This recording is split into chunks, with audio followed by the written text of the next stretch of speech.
Boom, boom, boom. Back at it again. So what's up? This go live on Facebook's. Bam. We are live on the Facebooks. And let's go ahead and get live on IG.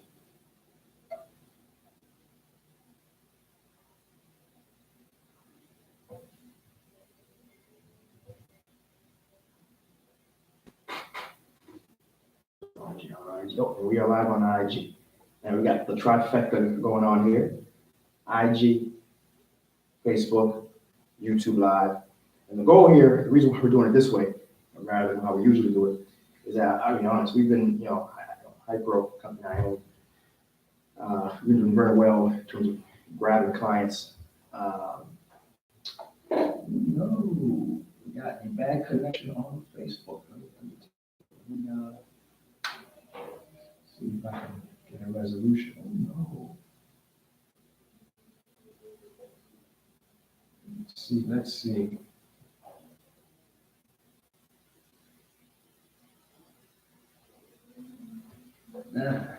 What is going on with Facebook?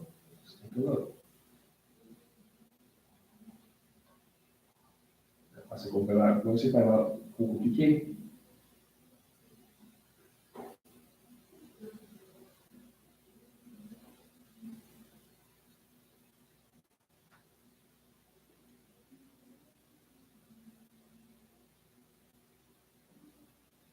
We're going to have Facebook Live. Let's go and see if we can get that fixed. It's one of the things when you're doing something live is that you can't edit out. Let's see if we do it like this.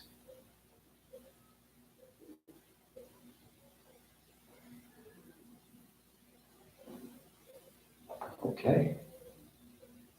All right, here we go. We're back on Facebooks. All right, back to the trifecta. So yeah, so one of the reasons why we're doing this is that it's been really busy here on the video editing side of the business. We work with a lot of customers all around the world, and we have quite a bit of a backlog right now. And so wasn't going to be able to get our Haiti business episode produced and edited per usual. So I thought, let me hop on and let me just get it on all three streams that we have going and have our usual show. And on top of that, I'm going to go ahead and address some comments that I've had building up in the backlog, and then the beauty of Facebook Lives and everything is that they're automatically registered and they're automatically uploaded up to the cloud. And we knock out a few birds with just one stone, right? So the first story we want today is going to be about BeamPod and the fact that it exists, and the fact that to the oil industry in Haiti. And one of the reasons why we've had so much issues over the past few weeks as relates to electricity has been because of BeamPod and just how poorly they're managed and how let's take a step back to what is going on, how BeamPod came into existence. Long story short, before BeamPod in the early 2000s, oil companies that sell distributors, right, would just buy from the market and then sell locally to Haiti. But per the contract of Petrocaribe, they had to buy through the state, or the state had to buy through Venezuela, and then the state would give it to the distributors, right? And there was a big process involved. Obviously, the U.S. didn't want that, right? And so Rene Preval was president at the time, still pushed it. He was successful, and with the goal, of course, of using that money to develop the country. We all know how that turned out, right? None of us should be too surprised on that. But yeah, so but and even though the deal with Venezuela is no longer in effect, right? We still have that apparatus here, and it's still dictating the market. And so the most recent dictate is that all oil don't have a choice. They have to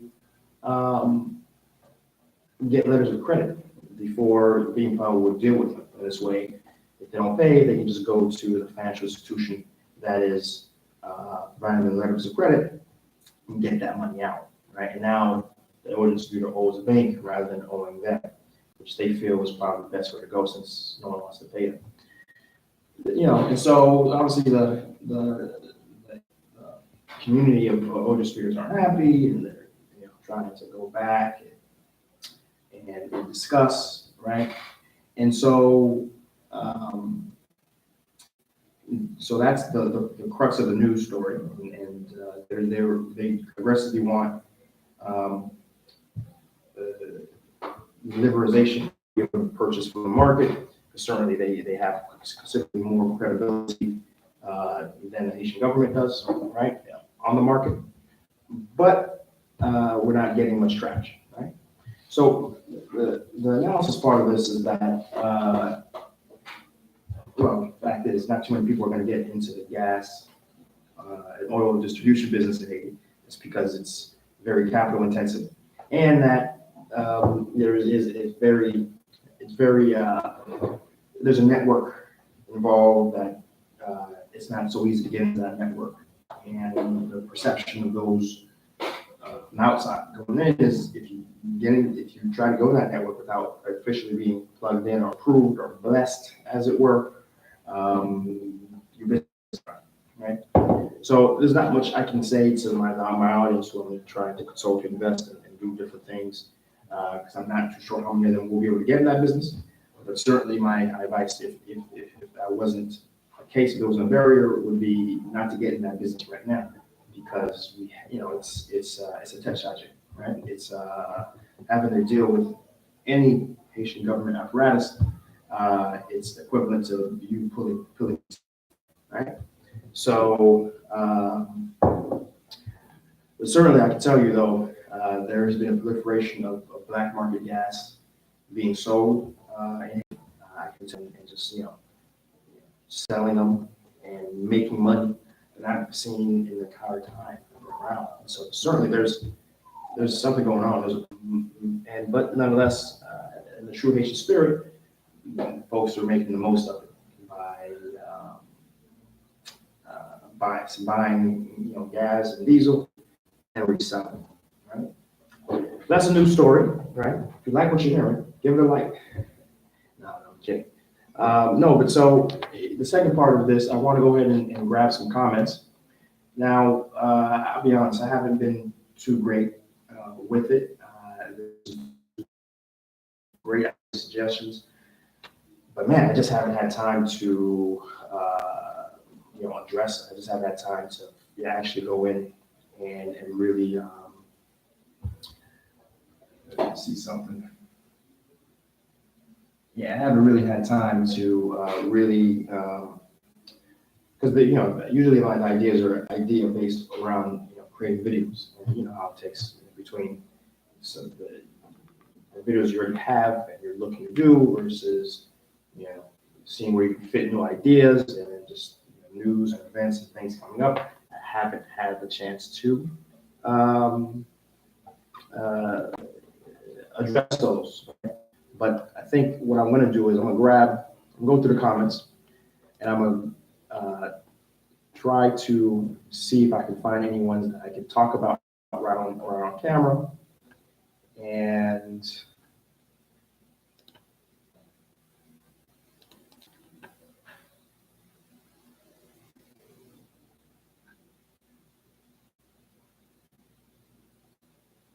so for sure, it's worth mentioning, man, anytime I drop anything related to Dominican Republic, in fact, one of the videos that has the most views for me right now has been one that I am in Dominican Republic on vacation and talking to some Haitians about their experience in Haiti, in Dominican Republic for Haitians, because given the perception, and there's quite a few Haitians there, like tell us how things are, really from your perspective. I bunch of views from that, but the thing was that so many were negative, like literally. And I posted one Dominican Republic video about the border wall that's being built, and I can't tell you, first off, the dislike ratio is pretty disproportionate relative to the other videos I post. But secondly, the comments that you get these folks who are Haitians. They're coming and they're stealing and they're killing and they're raping and they need to go. I mean, that's the total. The difficulty is, these Haitians, they're the negative, they're the bad guys. And I'm like, damn, for real?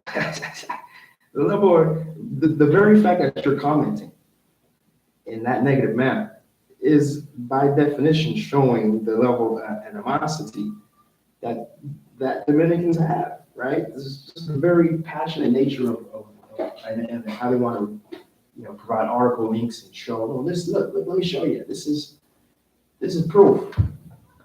Man, okay, all right. That's always interesting. That's always real interesting, right?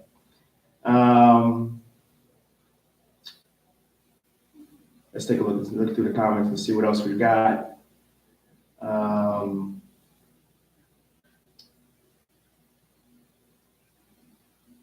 Looking through the comments here. Let's see what we got. Always appreciate my folks who are repeat commenters. Definitely appreciate you guys. I read a lot of these, and my man, Regara, what's up, bro? Thanks for jumping in. Just reading through the comments already. Did my Haiti Biz News discussion. Just reading through the comments. There's comment I'd like to jump on right now, which is let's see, we got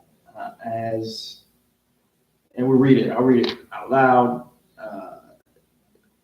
France down 4, and I responded directly too, but I thought it was good to talk about while we're on air. Respectfully, but you're wrong in your assessment of equal pay between Haitians and Vietnamese workers. This is from the NatCom episode. It does not work in the way that in the market economy, there is no such thing as fairness. In the market economy, you get paid much more for what you know, what you do. The Haitians need to focus on generating product through innovation, creativity, and the Vietnamese will work for them. The second comment that's followed, but as Haitians, we need to advocate heavily on education, pushing for creativity, innovation, and generating products instead of crying behind those who develop their products and have us work for them. Stop complaining about equal treatment. It doesn't work that way. Okay, all right, I see that, I hear that. Meanwhile, right, I think certainly everything he said is right. We got to certainly move in the right direction. There has to be national product being done, which we have almost very little of. But meanwhile, I think it makes it's equitable to also push for equal treatment in pay, and equal treatment in law, and equal treatment in work environment, right? I don't think there's anything wrong with going and advancing both fronts. Now, I think if you're only advancing one front, there's a problem, right? And certainly NatCom going on strike affected a lot of people, me included. But I don't think it's something that would say, well, let's not do anything while we wait for ultimately the Haitian government to get behind national production, right? So I hear what he's saying, and I agree with what he's saying, but I also feel that when you have a Haitian who's making 10,000, which is probably somewhere around $125 a month, by the way, and you have a Vietnamese person who comes in and they're making 1,000 a month doing the same work. Come on now. You know what I mean? Here's the funny thing though. I'm not necessarily saying the Haitian needs to make more. See, here's the thing. People are assuming that. What I'm saying is the Vietnamese needs to make less. that's that's what I'm saying. Like let's bring it down. Let's bring it down to where it's fair from that perspective, right? So that folks are really getting that aspect of my critique, right? Um, so that was great, and I appreciate Franz for adding that comment. Sort of the comments I love to read and discuss and respond to. And let's grab one more. I don't want this live to be too long, right? So let's go and talk about one more. And I like this one from Sonia. Sonia Polycarp, which says, it feels, and this is on my video on Dominican exporters, want a large share of Haitian economy. And I promise I don't try to do too many Dominican videos, but this so happens I get the best comments of late from here. It feels its exploitation of Haiti. Haiti once was a major exporter of coffee, sugar, and goods. Haiti was once self-sustaining, and was able to feed its people by growing its own food. Can you tell me what does the Dominican people export to Haiti, or is it a gain in profit that's one-sided? And I responded, it's pretty one-sided, right? In terms of, I think she was asking again, what do we need? What's the back and forth, and what and ultimately what is going to Haiti? Not much, not much. I can't even say our rum is, because our rum is they have a baca, which is funny enough made by Haitians, but in Dominican Republic, and sells very well there. And I can't even say our rum is selling very well. Our rum barley is selling well over there relative to the other alcohols that they have available there. Right? So there's this pretty one-sided. In fact, there's an article on Haiti Biz News today that is talking about how this year thus far, trade between Dominican Republic and Haiti, which is really trade to Haiti from Dominican Republic, right? Or very one-sided, has been down 20%, right? And so there just isn't much there. There's much there from the perspective of Haitians selling there, and that's going to be like that until we have a government that again really emphasizes national production in that sense. So I think that's all from comments. I know. The last thing I'll talk about is just again myself, right? What I'm doing, because I know there's usually one of the first questions that you need to talk about what you're doing, your activities, and so I end with that, and so basically, I have a couple different things going on, and the first being Haiti Pro Staffing, which is there to help. And I have a few contracts with a few different companies, and we hire competent Haitian nationals for work in Haiti. That's been going on for a while, to the point where my database, I don't really even publicize a lot of these jobs anymore, because my database is so large. The internal network I have is so well contained. I can just go to that network and get the folks we need, and only in instances where it's a completely new position that I leverage the site as it is. Now, the site's been great still, because we've been getting a lot of traffic from abroad and folks who are looking to do temporary staffing, either it's NGO or it's international company coming in. And while they're in the process of registering with the country, which can be very, very, very long, right? We place them under our umbrella, and then they work, and then receive payment from the international company with a percentage, of course, and then they continue their work and get paid through us. So that's what Haiti Pro Staff is doing currently, and of course we're looking and we're talking with some manufacturers who are coming in and need very large quantities of hiring, and so we're looking to facilitate that and do training and a bunch of different stuff. So that's down the line. So that's still happening. I'm very happy about that. I got Hypro Solutions, which is a company that does really freelance sort of projects in web development, videography, and eventually, once I can put one of the balls I'm juggling down, app development. And that's sort of stuff we do in Hypro Solutions, and also some virtual assistant work and stuff like that. And that's been going well to the point where I'm kind of moving away from the freelance aspect and moving more to a more formal BPO call center, just because we've had a lot of contacts with corporate companies in the US and Haiti and Canada who want to leverage the talent that exists in the country. And so, in fact, look out for that. We're going to looking to get a formal site up for some of the traffic that's coming, or it might be just a part of Haiti Pro Staff. I'm not too sure how I'm going to do it, but that is an aspect of what's going on from that perspective. The next is we have next thing that we're working on is Book IT, bookit.com. We are building our database of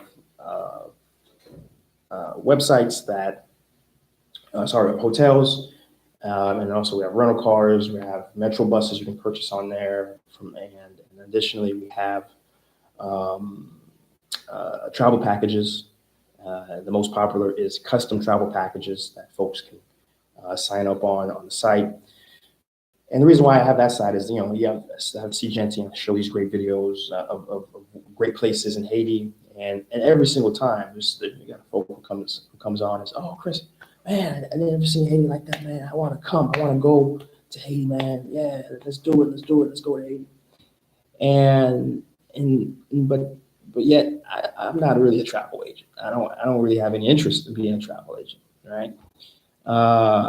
So I kind of was just forwarding them along to someone else. But when you given the space I'm in and the amount of attention I get, I was like, you know what? Let's build something with Hypro Solutions. Let's build something, and we built it, and it's being used, and so let's and then let's partner with an actual travel agent who has travel packages, who can then create custom travel packages, and make it a great experience for folks. And if I'm influencing folks to come in, I want to ensure that they have a good time. And so I looked for very reputable travel agents who have a very long track history of making sure that folks have a very good time when they come to Haiti. And I found them. I'm working with them, and already we've connected folks trying to come to the country with some very great experiences when it comes even from weddings to just folks looking to just come for a few days and just explore and see the country. It's been great all around, and I'm just happy that Book IT exists, because now I can folks who are watching me and seeing all the things I'm doing, they have a place to go to book those same experiences and have a good time. Meanwhile, I'm not a travel agent, which hats off to my travel agent partners. Is very difficult work. I don't want nothing to do with it, right? And so that's Book IT. I think I talked about the cadre. Of course, Seejeanty, which is the platform that you guys are watching me on. We're about just, again, it's more of a hobby for me, right? Not making any money off Seejeanty. It's just really about, being a part of the narrative change, because Haiti has no control of its narrative. CNN does, Miami Herald does, NGOs do, the world government does, United States does.